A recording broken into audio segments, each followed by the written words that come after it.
Vamos a continuar efectivamente con nuestro estudio del libro de Hebreos, que el domingo pasado nuestro hermano José Escobedo nos hizo favor de compartir, ¿verdad? La primera parte del libro del capítulo 2 del libro de Hebreos, y espero que esta mañana tu corazón pueda ser ministrado, aunque se oye un poco religiosa esa palabra, pero es la palabra correcta.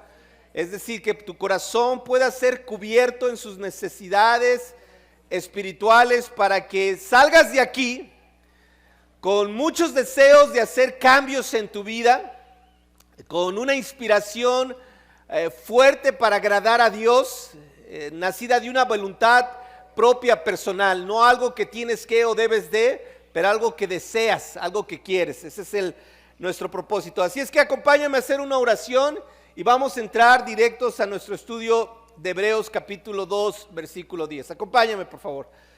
Señor, te damos muchas gracias, y en lo personal, y yo creo que tú más que nadie lo sabe, Padre, cuán desafiante es para nosotros mantenernos en una relación contigo, guardar lo que escuchamos de tu palabra. Yo sé que honestamente, Padre, a lo mejor muchos de nosotros no recordamos ni siquiera, o recordamos solo un poco de lo que vimos hace 8 días, pero por eso venimos a ti, porque tenemos esta necesidad, porque reconocemos que necesitamos estar pegados junto a ti, Señor, para no perder el rumbo espiritual en nuestras vidas. Este mundo que hay tantas distracciones, hay tantas oportunidades de extraviarnos, de desviarnos, y por eso venimos a ti y confiamos en tus promesas, en que tu palabra va a trabajar en nuestros corazones y que en el entendimiento de la Escritura vamos a ganar convicción para vivir la vida que a ti te agrada cada día de nuestras vidas. Queremos decirte que te amamos, que celebramos la relación que tenemos contigo, que celebramos a Cristo en nuestras vidas, y acompáñanos porque todo esto es un acto espiritual. Aquí hay muchas cosas pasando, Dios, que nosotros no nos percatamos, pero que tú estás trabajando en cada uno. Te amamos y oramos todo esto en Cristo Jesús. Amén. Amén. Voy a retomar lo que se nos ha enseñado en estos días. Y como nos comentó Napo, me encantó el ejemplo que puso Napoleón acerca de la carta, que muy conmovedor, de la carta que le escribió su mamá a sus papás, ¿verdad? Y él nos explicaba la naturaleza de una carta, y es precisamente la carta de los Hebreos. Por todo el contenido que tiene la carta, sabemos claramente que está dirigida al segmento judío de los creyentes de esa época. Si tú lees la carta a los romanos o lees la carta a los corintios, Pablo va a hacer mucha enseñanza a los gentiles por su creencia y su manera de pensar. Pero cuando tú estudias la carta de Hebreos, te das cuenta que el autor de la carta de Hebreos está buscando enseñar a aquellos que vienen de un trasfondo judío. Todas las cosas que les va a enseñar tienen que ver con la tradición, con la enseñanza de los judíos.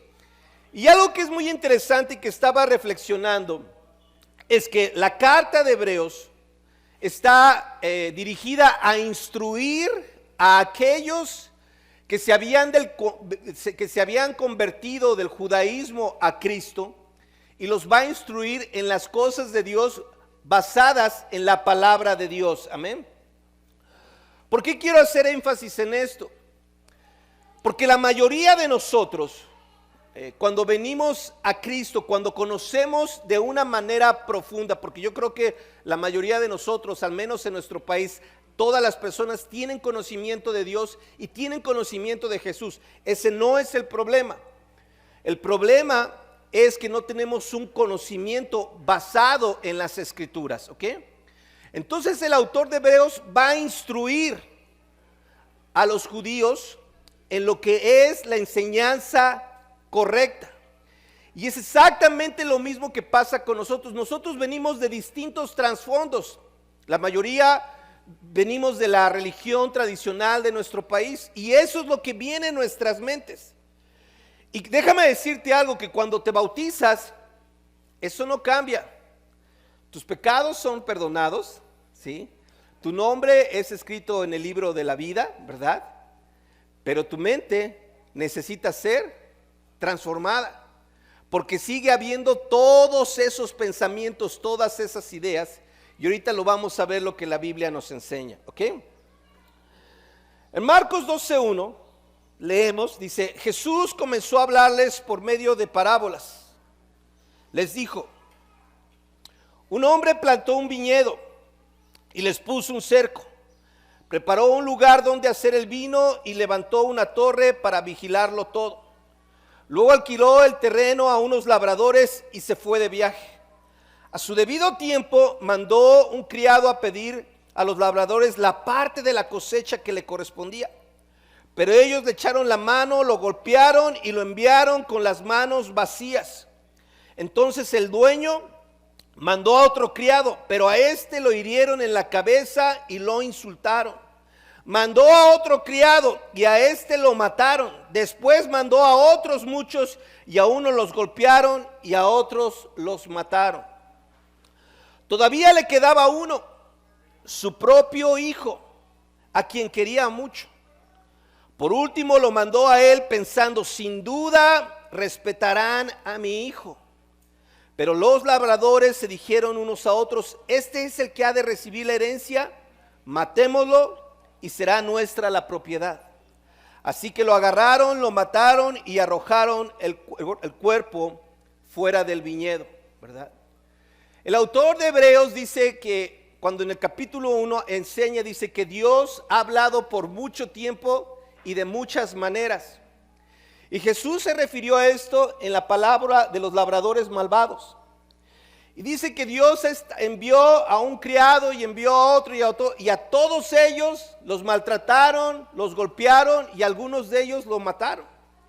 Pero el autor de Hebreos dice, ahora Dios nos ha hablado no a través de sus criados, sino de su Hijo. Y es precisamente aquí donde se cumple la parábola de los labradores malvados. Ahora es Jesús quien está hablando. Pero en la mente del judío es, ¿quién es Jesús? ¿Ok? ¿Qué lugar ocupa Jesús? ¿En dónde lo ponemos? En nuestra mente, en nuestra fe. ¿Es un profeta más? ¿Es el Hijo de Dios? Sí, pero ¿dónde está?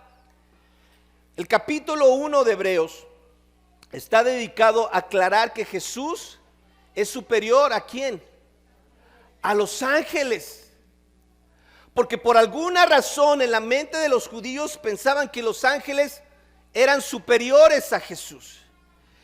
Y el autor de la carta de Hebreos tomó un capítulo o una parte de la carta precisamente para aclarar que Jesús es ¿qué?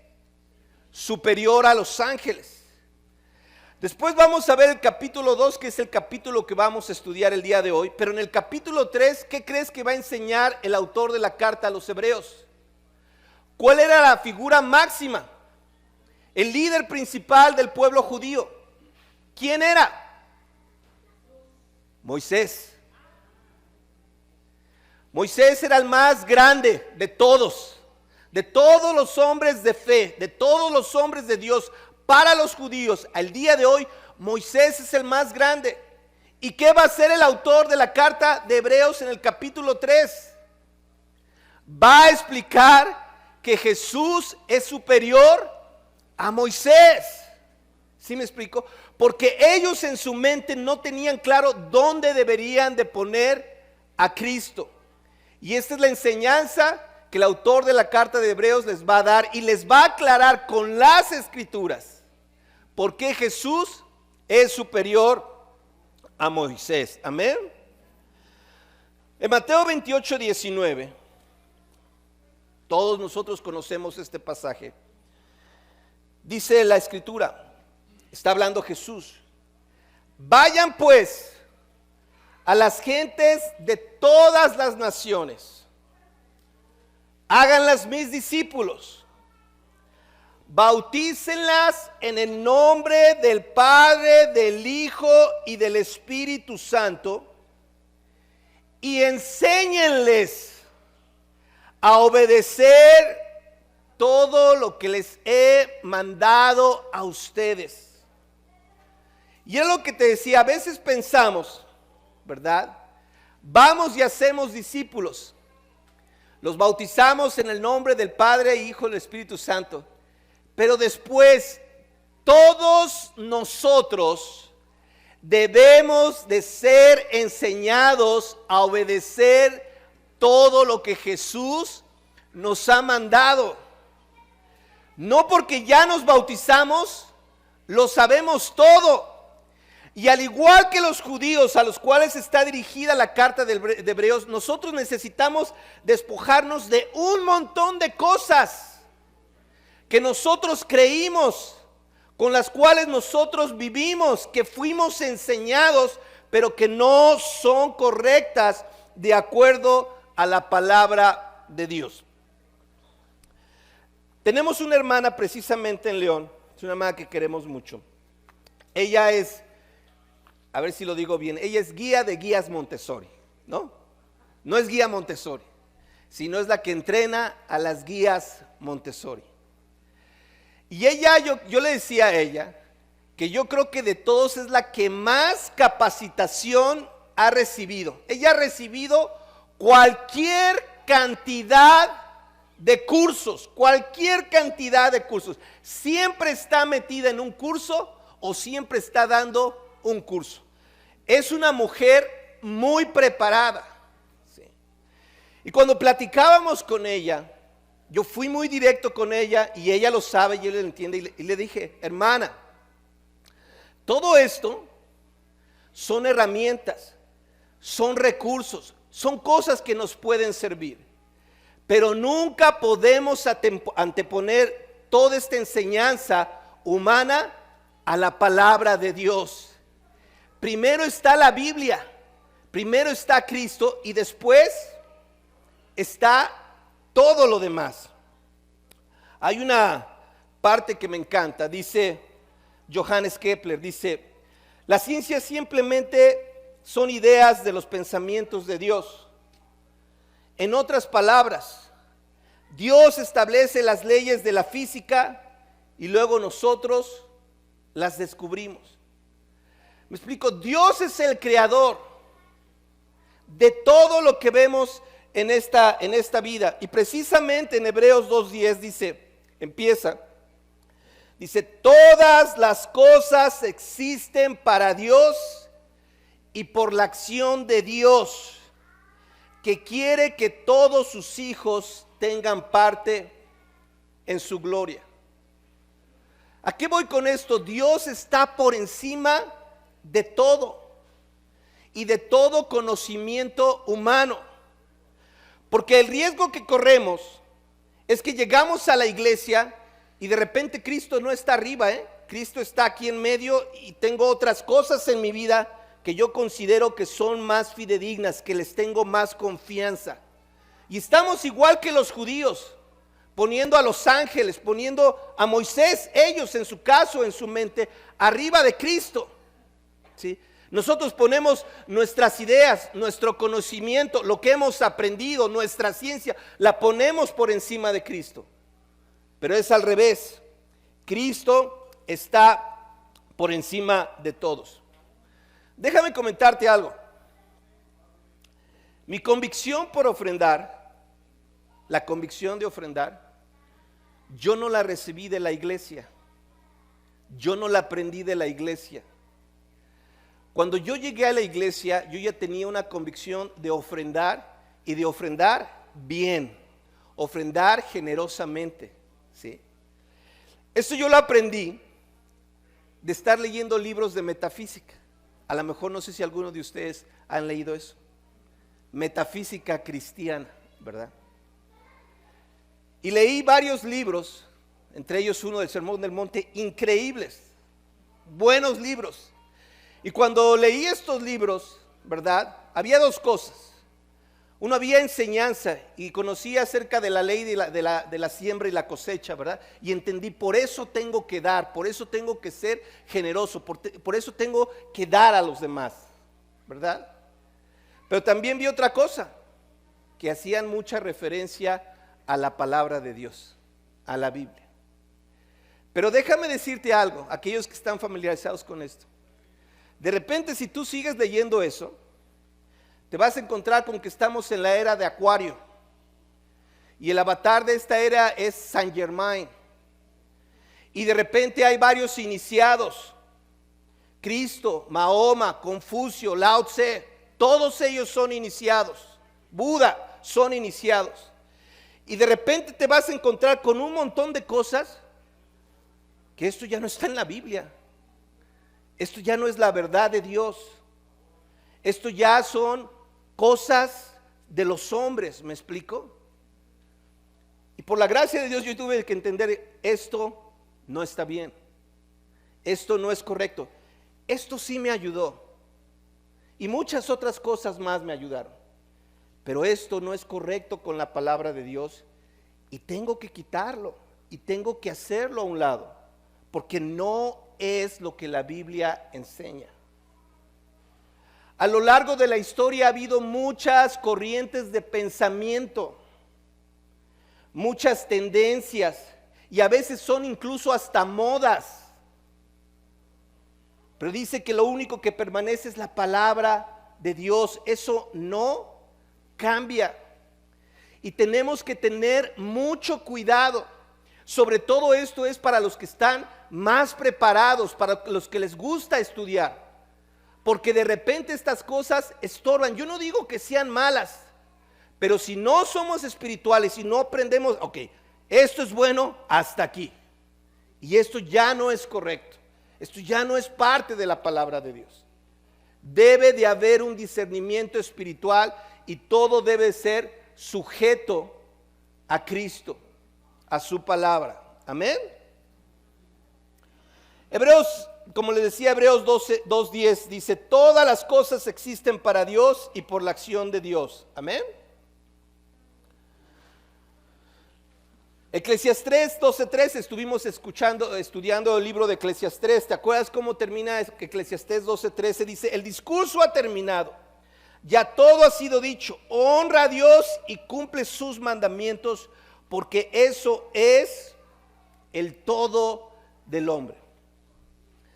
Lo más importante es tener una relación con Dios y conocer a Dios. Yo sé que hay cosas increíbles aquí en la vida, ¿verdad? Y mi deseo es que, como lo he dicho muchas veces, que tengas éxito, que salgas adelante, que vayas, te pasees, que brilles en tu trabajo, en la escuela, si es el deporte, lo que sea. ¿Me explico?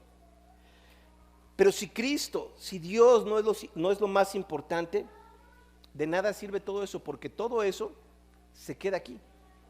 Y eso es lo que debemos de entender. Esa es la parte complicada en nuestras mentes, porque a veces esto es como un dulce que está ahí, ¿verdad? Y todos vamos detrás de ese dulce como abejitas. Pero debemos entender, ok, es increíble, lo disfruto, me encanta lo que hago, pero debo de entender, esto es temporal. Esto se queda. Cristo es eterno y es donde debo de invertirme. Jesús lo dijo, ¿de qué le sirve al hombre ganar el mundo entero si al final se pierde o se destruye a sí mismo? ¿Verdad? Sabemos, cuando vamos detrás de esas cosas sin tener a Cristo presente, ganamos el mundo, no hay duda, vas a ser alguien exitoso, pero al final te pierdes y te destruyes a ti mismo. Hebreos 2:10, la segunda parte dice, por eso Dios por medio del sufrimiento tenía que hacer perfecto a Jesucristo, el Salvador de ellos. Amén. Como que no los noté muy convencidos, ¿verdad? Cuando escuchamos la palabra sufrimiento, como que no la queremos brincar. Pero algo que nos enseña la Biblia, dice Dios por medio del sufrimiento. por medio del sufrimiento tenía que hacer perfecto a Jesucristo. La herramienta que Dios utiliza para perfeccionar nuestras vidas, para nuestro proceso de santificación, ¿cuál crees que es? Es el sufrimiento. Pero nosotros nos queremos quedar con la parte bonita de Dios. Dios me ama, quiero que me bendiga, que me arregle la vida, que me dé un nuevo empleo, que me suban el sueldo, que me case con un novio guapo. Cosas de esas. Para eso estamos bien puestos con Dios. Ese es el Dios que nos agrada. Pero no tomamos o no entendemos Dios va a usar el sufrimiento para ayudarme a crecer como persona. Hemos escuchado muchas veces, no hay cielo sin cruz. No existe, no puedes llegar. La vida cristiana no se trata de venir y pasarla bien, sino se trata de entrar en un proceso de santificación a través del sufrimiento. Ahora, muy importante, hay dos razones por las cuales podemos sufrir. Hay dos razones por las cuales podemos sufrir, dice el apóstol Pedro. Se los voy a leer, 1 Pedro 2:19. Porque es cosa agradable a Dios que uno soporte sufrimientos injustamente, por sentido de responsabilidad delante de Él. Pues si a ustedes los castigan por haber hecho algo malo, ¿qué mérito tendrá que lo soporten con paciencia? Pero si sufren por haber hecho el bien y soportan con paciencia el sufrimiento, eso es agradable a Dios. ¿Por qué comento esto? Porque muchos, ay Dios, ¿por qué me pasa esto? Dios, ¿por qué me suceden estas cosas? La realidad es que la mayoría de las personas el día de hoy están sufriendo por sus propias decisiones. Y si lo quieres más específico, por sus propios pecados. Ay Dios, ¿por qué me tocó este hombre tan malo? ¿Verdad? Pero no tuviste dominio propio, por eso te tocó. Porque no supiste decir no, porque te entregaste a tus deseos y por eso tienes el hombre que tienes el día de hoy. ¿Por qué este hijo, Dios? Porque no te invertiste, porque no lo disciplinaste, porque no lo corregiste. ¿Me explico? La mayoría de nosotros estamos sufriendo por nuestras decisiones. Ahora, la idea y el plan de Dios es que suframos, pero por hacer lo correcto. Eso está bien, ¿me explico? Me encanta este pasaje, está en Proverbios 19:3, dice, la necedad del hombre, a ver si te identificas con eso. La necedad del hombre, y le ponemos aquí también de la mujer, ¿verdad? La necedad del hombre y del hombre, dice, le hace perder el camino, la necedad. Y luego el hombre le echa la culpa a Dios, ¿verdad? Andas haciendo tus tonterías, andas tomando decisiones nada que ver, andas en cosas malas. Y después, ay Dios, ¿por qué me pasa todo esto a mí? Y le echamos la culpa a Dios. No, es que Dios no me ama, Dios no es bueno, Dios es injusto, Él no me trata. No, es tu necedad. Y luego le echamos la culpa a Dios y no asumimos nuestra responsabilidad. Hebreos 4:11 dice, porque todos son del mismo Padre, continuamos, tanto los consagrados como el que los consagra. Amén. Por esta razón, el Hijo de Dios no se avergüenza de llamarlos hermanos, al decir en la Escritura: hablaré de ti a mis hermanos y te cantaré himnos en medio de la congregación. También dice: en él pondré mi esperanza. Y otra vez dice: aquí estoy con los hijos que Dios me dio. Lo que está haciendo el autor de la carta de Hebreos, está citando primero el Salmo 22, 23, y después está citando Isaías 8, del 17 al 18. Me encanta esta parte porque aquí es cuando podemos ver el amor de Dios. Te voy a hacer una pregunta. ¿Alguna vez has sentido pena ajena? ¿Vergüenza de alguien más? Que dices: ay, ya llegó este cuate, hijo. ¿Algún familiar que de verdad dices: ay, qué vergüenza? ¿No? Que sientes vergüenza de esas personas, ¿verdad? Ok, te voy a poner otra. Si en este momento pudiéramos ver nuestras vidas como todos dicen, ¿verdad?, en esa pantalla grandota, ¿verdad? Si tú pudieras ver mi vida, ve todo lo que he hecho, hay muchas cosas que van a salir ahí que al día de hoy me dan vergüenza. Hoy precisamente en la mañana me estaba acordando de algo y me da mucha vergüenza de las cosas que yo hice. Pero esa es la historia de todos. Ponemos tu vida delante de todos y tú dirías: qué vergüenza lo que he hecho en mi vida, qué cosas tan horribles y vergonzosas he hecho en mi vida. Y tú lo sabes, y hay otro que lo sabe: Dios, Cristo. Pero ¿sabes lo que es increíble? Que Él no se avergüenza de nosotros. Que nosotros podemos sentir vergüenza de nosotros mismos, pero Él no se avergüenza de llamarnos sus hermanos. ¿No es eso increíble?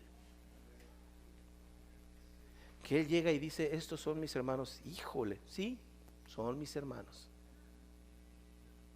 Y delante con ellos vengo a cantarte canciones. Qué increíble, ¿no? Que alguien que nos conoce tan profundamente no se avergüence de nosotros, ¿ok? Jesús, teniendo todos los argumentos para avergonzarse de nosotros, no lo hace. Hebreos 2:14, continuamos. ¿Estás conmigo? Dice: así como los hijos de una familia son de la misma carne y sangre, así también Jesús fue de carne y sangre humanas, para derrotar con su muerte al que tenía poder para matar, es decir, al diablo. ¿Ok? Y de aquí vamos a tomar, porque este es el mensaje que quiero que te quedes esta mañana, el título del sermón. Y el título del sermón es: si yo pude, tú puedes. Eso es lo que quiero que se te quede esta mañana, porque eso es lo que Dios y Cristo quiere transmitirnos. Una de las excusas, déjame decirte, una de las excusas que muchos de nosotros podemos poner en nuestra mente para justificarnos de no hacer o no poder hacer la voluntad de Dios es la naturaleza divina de Cristo, ¿verdad? Y decimos: sí, pero pues es que Jesús era el Hijo de Dios. Sí, pero pues es que Jesús caminó por el agua. Sí, pero pues es que Jesús levantó a los muertos. Sí, pero Jesús multiplicó los panes. ¿No? Pero yo no puedo hacer eso, ¿verdad? Y pensamos: bueno, es que sí Jesús, pero yo no. Lo que la Biblia nos enseña es que Jesús se hizo carne y hueso como nosotros. Y algo que muchas veces escapa de nuestra vista cuando leemos los evangelios es que Jesús nunca utilizó su naturaleza divina para vencer al diablo. Jamás. Lo vas a ver utilizando su naturaleza divina para hacer el bien a los demás, para proveer a los demás. Pero en el desierto, no hubo cosas divinas. Lo único que hubo es ayuno, oración y la palabra de Dios. La Escritura dice, la Escritura dice, la Escritura dice. Hasta que llegó el momento en que el enemigo se alejó. Y después de eso, después de que Jesús venció, entonces vinieron unos ángeles y lo asistieron. En otros pasajes vemos en la Biblia, en Mateo 26, 53, y está Jesús y está ahí condenado y ya lo azotaron. Y él dice, si yo quisiera, en este momento, le puedo pedir a mi Padre unas legiones de ángeles y se acaba este asunto. Y lo resolvemos y acabo con todos. Pero no hizo uso de su naturaleza divina.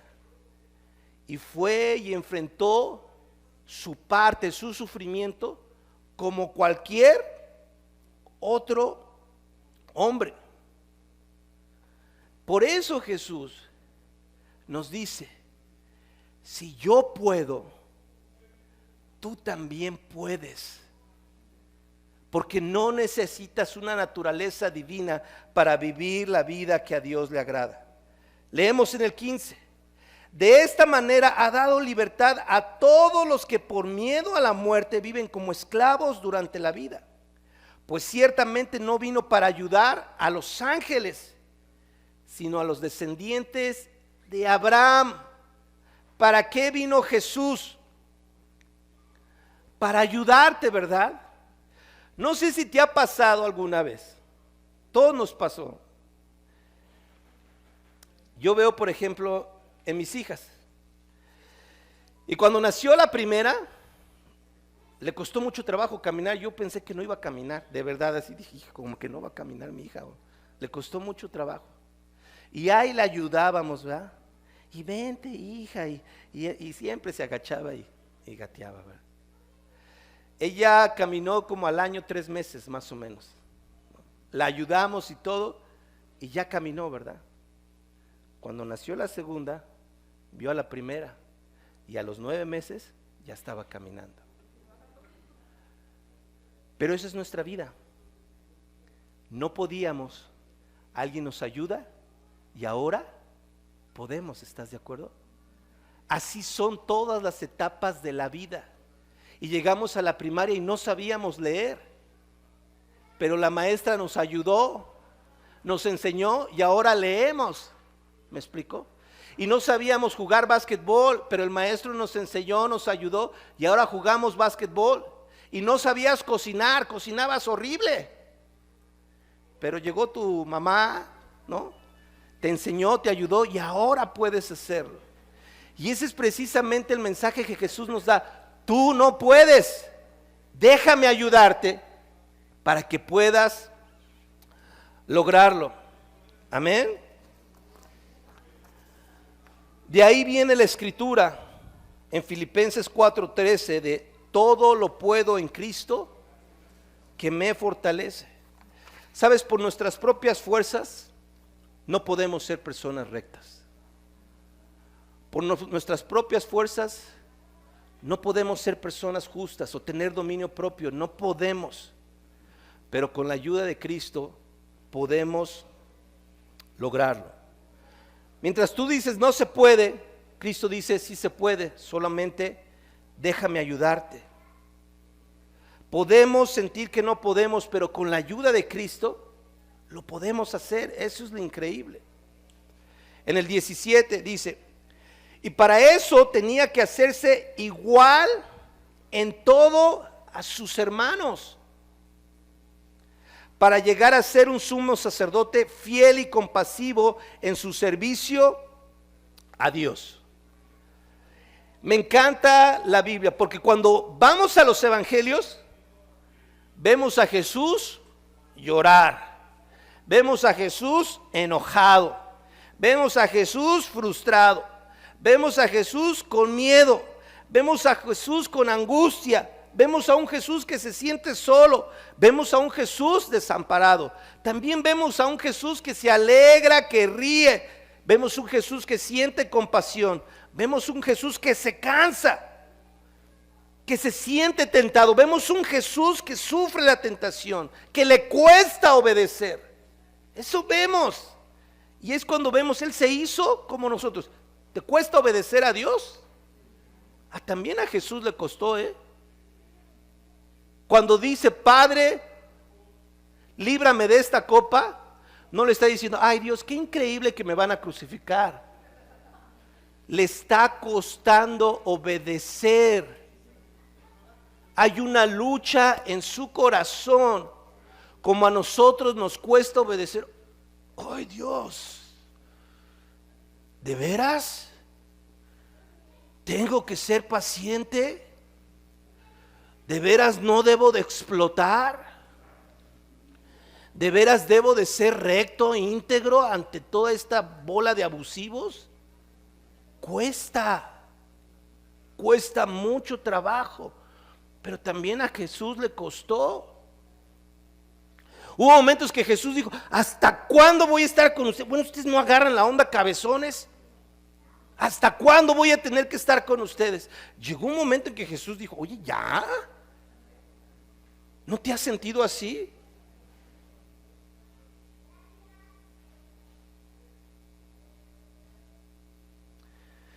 Jesús nos entiende porque Él vivió todo lo que nosotros.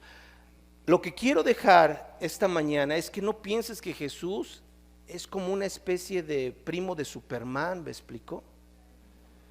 Que no le pasaba nada, que caminaba por las calles y no sentía absolutamente nada.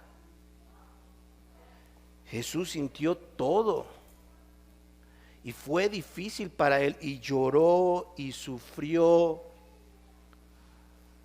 y a veces se sintió solo. Padre, ¿por qué me has abandonado? ¿Tú crees que ese Jesús, por qué dijo eso Jesús? Sentía solo. ¿Me explico? Por eso puede compadecerse de nosotros. Si hay alguien que te entiende, es Cristo.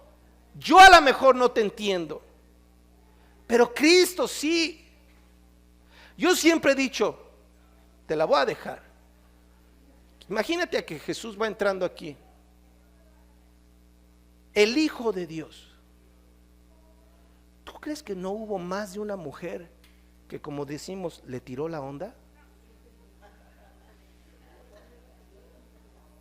Si tú lo vieras entrar, tú le hubieras tirado la onda.